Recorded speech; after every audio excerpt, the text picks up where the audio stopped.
In Afghanistan, a drone flies over a small village and gets the attention of the locals, who immediately get ready for an attack. Soon a bunch of American soldiers arrive and find the town empty because everyone is hiding inside.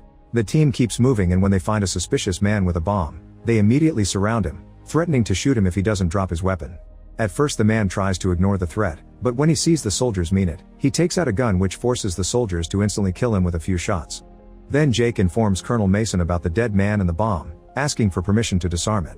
Mason refuses, but Jake ignores him and works on it anyway, successfully disarming it. At that moment, a secret second bomb goes off and kills most of the soldiers. Soon the men come out of the buildings and surround the Americans as they open fire and a vicious gunfight begins. American soldiers are falling everywhere and only Jake and Mason are left alive. Jake runs to join his colonel and is almost shot by the enemy, but Mason saves his life right before a helicopter shows up. 5 years later, Jake is trying his best to deal with a new life as a civilian while taking medicine for his PTSD. His new job is at an auto shop owned by Earl, where he has to work extra hard to deal with some entitled clients. After work, Jake goes home to spend his time with his family. He always makes sure to keep a happy mood for his son, but in private, things get tense when his wife points out they have lots of unpaid bills. However, Jake promises to take care of it like he always does.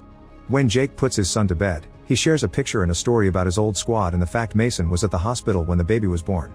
Jake laments not having spoken to Mason in a while, and when the kid asks if he ever killed anybody, Jake dodges the question. The next day, Jake goes to work and finds a group of gangsters claiming that Earl owes them money. When Jake tries to kick them out, the leader Fresh sends his men to beat him up, but Jake easily defeats them all with a wrench. Fresh makes him stop by showing him his gun, then he leaves with his gang after promising a round 2 in the future. Afterward, Jake confronts Earl, who confesses he used to be part of a gang too but was fortunate enough to leave that life and build something he could call a home. Earl promises he'll always protect his block, so Jake doesn't need to worry about his family. Jake feels like he's still at war and calls his family to check on them, hearing his wife say he should have called the cops instead of getting involved. Later in the evening, Jake goes home and sees Fresh in his car mentioning payback before driving away. A panicking Jake rushes inside the house and is devastated to discover his family is dead, so he screams and cries as he has a total breakdown. Moments later, the police arrive and try to ask him some questions, but Jake snaps and goes away in his truck. He drives through the city looking for Fresh's car while his mind keeps going through his happiest family memories. Eventually he finds the car outside a naughty club, so Jake rushes inside with a gun in hand and begins shooting every single gang member without hesitation. When he is about to kill Fresh, the man explains that he hadn't meant to kill Jake's family but he was given no choice. This doesn't change Jake's mind and Fresh gets shot too. 5 months later, Jake is serving time in prison for his crime and his PTSD gets worse as he spends most of his day picturing Fresh killing his family. One day, Jake is surprised to get a visit from Mason, who offers his help to reopen the case. However, Jake refuses because he thinks he belongs there and repeats what he told the judge. He got his revenge and now has zero remorse, he'd even do it again. Then Jake asks Mason to never come back and tells the guard to take him back to his cell. That night, Jake keeps remembering his days with the army and how Mason had retired after saving his life. Sometime later, Jake is visited by a stranger named Ramsey, who mentions he runs a private task force. However, Jake doesn't let him say more and once again asks the guard to take him back. Later in the evening, Jake is dreaming about his family when suddenly, a bunch of masked men break into his cell and sedate him before kidnapping him. When Jake wakes up later, he finds himself out of prison and discovers his kidnapper is Ramsey, who confesses he's been watching Jake for a long time and is impressed by his record. Ramsey's organization, called Section 8, doesn't play by the rules, and Ramsey thinks they can give Jake back his purpose. As a final touch, Ramsey says Jake's son would like to see him as a hero, not a convict, so Jake finally accepts to join. Later in Washington, D.C., Ramsey introduces Jake to the rest of the team, Elias, Ajax, Bruner, and Mueller. Then he gives him a tour of what he calls the Batcave while explaining that they have 8 operatives in Washington and 8 elsewhere in the world. Their orders come from the State Department and the NSA, always related to taking care of threats against national security. Since Jake is just starting, Mueller will be his watcher and go with him to all missions until he gains seniority. Jake will also be given a bank account, an apartment in the city, a vehicle, a backstory, and an alias because to the world he's dead. Then Ramsey has to leave, so it's up to the team to put Jake through the initiation process. Ajax starts to provoke him, pushing him around and throwing some punches. Jake refuses to fight and does his best to dodge them all, but Ajax becomes so aggressive that he makes Jake snap. He pushes Ajax to the floor and almost stabs him in the eye with a pen, but suddenly a memory of his family flashes in his mind and he calms down. Then Jake leaves, and a frustrated Ajax points out that Jake has shown fear and that means he doesn't belong with them, but Mueller disagrees. Sometime later, Jake and Mueller get on a plane and discuss Jake's first mission. The target is a man called Castillo, a defense contractor that also works as a weapon dealer. Recently he's put his hands on some dangerous schematics that he'll sell to the Russians, so Jake's job is to retrieve the schematics and kill Castillo and his men. Jake realizes they're essentially a group of assassins and doesn't look forward to killing again. In the evening, the duo makes it to Mexico, where they find Castillo about to make the exchange with a Russian negotiator in a warehouse. While Castillo and the Russian argue, Jake sneaks around and discreetly kills a guard. The noise makes both gangs think the other is setting them up, and this turns them against each other, so their argument soon escalates into a full gunfight. The gang members begin dying one by one and even make a car explode, which causes the fight to finally stop. Then Jake comes out and kills every survivor before looking inside the car, where there are two very scared women. Jake ignores them and takes the schematics before leaving. Later at the base, Ramsey scolds Jake for compromising the integrity of their mission by leaving those two women alive. Jake tries to explain they were victims and accuses Ramsey of disregarding human life, so Ramsey threatens to send him back to prison if he doesn't obey. Then Jake is dismissed, and Muller tells Ramsey that Jake did good, but Ramsey is still hesitant, so Ajax cuts in and implies that Ramsey made a mistake. Once he's left alone, Ramsey calls someone named Locke. The next day in Nevada, mercenary Locke breaks into a hotel and kills a few employees before entering a room, where he scares away the women before confronting his victim. The guy knows Ramsey sent Locke and tries to bribe him with a huge amount of money, but Locke kills him anyway. Afterward, Locke escapes through the hotel's casino, but the guards immediately get suspicious and go after him. Locke easily beats up every guard that comes close and begins running, breaking things on the way and knocking out the guards that keep coming. Eventually he takes out his gun and shoots a few bullets just to cause panic in the gambling crowd. He also kills a guard before going outside and stealing a car to escape. Meanwhile, Jake moves into the new house and is shocked to find a frame with a bunch of pictures from his time in Afghanistan.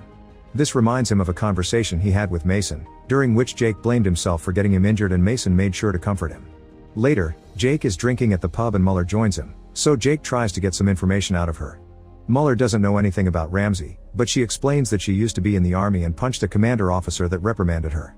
Sometime later, Ramsey gives them their new mission. They must retrieve domed digital information about a sensitive case and kill Senator Graham, who is a traitor to the country and has paid many people to stay free. Security will be very strict, so Ramsey reminds everyone, especially Jake, that they must fight back. A few hours later, the group makes it to Graham's event in California disguised as landscapers. Muller sneaks inside to kill all the guards she can find, and eventually security learns of the situation, so they take Graham away in a van. While Muller hacks the senator's computer, Jake chases after Graham, shooting a few bullets to no avail. The van is too fast for him, so Jake takes a shortcut by jumping over a hill and manages to block the road. A guard tries to fight him, but Jake quickly kills him before approaching Graham, who begs for his life while saying he has a family. Jake is suddenly overwhelmed with memories and decides to let Graham live. However, the team shows up and Ajax kills Graham before reminding Jake not to hesitate. Later at home, Jake struggles with his guilt and cries while looking at pictures and drinking. Suddenly he sees masked men running outside his window, so he hides before they enter his home. The men look for him in every room, but Jake manages to escape through the back door. The next day, Jake goes to see Mason and tells him the whole story. Mason mentions he knew the real Section 8 was dismantled in the 90s and the one functioning now is just a cesspool of disgraced agents from the Army, CIA, FBI, and the like. They even have important connections in Washington, so if Jake is running from Section 8, he's in serious danger. Mason has never heard of Ramsey and promises to make some calls. He also agrees to help Jake with some money and a gun. Afterward, Jake returns to his hometown and gets a call from Ramsey, who wants to meet to talk things out, but Jake refuses. Then Ramsey asks Muller to call Locke, who is currently hiding in Argentina, to give him the mission of killing Jake. Sometime later, Jake bumps into his son's best friend, and as they talk about the tragedy, he learns that before his family's murder, Fresh was seen with people in black suits like the secret agents seen in comics. Before he can get any more information, Locke shows up and opens fire, so Jake pushes the kid into a shop before running away. Panic takes over the area as Locke kills a few civilians, and soon the police arrive only for Locke to shoot them as well. This distraction allows Jake to escape, so Locke steals a police car and goes looking for him while calling Ramsey to tell him what happened. In the evening, Jake is hiding at Earl's shop and remembering how Earl raised him after his parents died. Suddenly the computer starts beeping to announce the arrival of the team, so Jake and Earl grab some weapons to fight them. Jake almost gets shot by Elias, but Earl quickly takes him out. Next, Bruner jumps on Jake and they begin fighting on top of a car when suddenly, Ajax shoots at them. Bruner turns around to yell at his carelessness, and Jake uses the chance to stab him with a screwdriver. When Ajax opens fire again, Jake uses the body as a shield and retrieves his gun to start shooting back, but he soon runs out of bullets. Ajax has a few left but wastes them on purpose because he wants to fight Jake hand to hand again to prove he's better. The men begin exchanging hits all over the shop and Ajax tries to stab Jake, but he ends up getting shot by Muller. Afterward, Jake checks on Earl, who is fine and gives Jake his car keys so he can escape because the cops are coming. Later in the car, Mueller says she saved Jake because she also wants to leave Section 8. Jake doesn't think he can trust her and demands to be taken to wherever Ramsey's staying. The next day the duo arrives in Montana and tries to sneak through a forest to find Ramsey's cabin, but when Jake turns around, he's suddenly knocked out. After dreaming of his family again, Jake wakes up tied to a chair in a room with Ramsey and Mueller, who has been working for Ramsey to set up this trap for Jake. Ramsey says he has a surprise and Jake is shocked to see Mason enter the room, learning he's been working with Ramsey as well. The organization had been needing an agent with Jake's skills, so Mason told them how to get to him. This means they were the ones to pay Fresh to kill his family. Jake can't believe Mason betrayed him, but Mason just says that Jake was wasting his talent on cars and a kid. Afterward the group leaves Jake alone and Mason pays Ramsey and Mueller the money they agreed on. Ramsey says they should kill Jake because he's a liability and Mason agrees, but he looks inside. While Mueller counts the money, Mason goes to see Jake and frees him before confessing the truth. He had been hired to take down Section 8 from the inside, and now he wants Jake to help him finish the job. Then Mason sets off the alarm on purpose, and when two guards come to check, they quickly kill them. More men keep coming and the duo shoots them all as they make there to find Ramsey. Another gunfight begins as bullets destroy their surroundings, and when Ramsey sees them, he hides with Mueller and offers Jake the money for Mason. Jake refuses with a shot, so next Ramsey tries to convince Jake that this is all Mason's fault, but Jake doesn't believe him. While they argue, Mueller sneaks around and tries to shoot Jake, but Mason tells him to move and takes the bullet instead, knocking Mueller down in return. Jake rushes to check on his friend and Ramsey tries to grab the money, but Jake scares him off with a few shots. Then Mason asks Jake to finish the job and dies. At that moment Mueller cuts in and tries to shoot Jake, but she's out of ammo, so they start fighting hand to hand instead. After exchanging a few hits, Mason stabs Jake in the shoulder, but he uses the chance to turn her own hand against her and kill her. Afterward Jake goes outside and sees Ramsey flee in a car, so he steals a vehicle and goes after him. Both men open fire as they drive like crazy, and Ramsey gets so distracted that he ends up crashing. Jake walks over to the wreck, and when Ramsey insults him for hesitating, Jake finally kills him. In the evening, the police bring Jake to meet General Savoy, who Mason was working for. Savoy offers Jake a job and a clean slate if he accepts to join his team, but Jake declines the offer saying that he has nothing to fight for.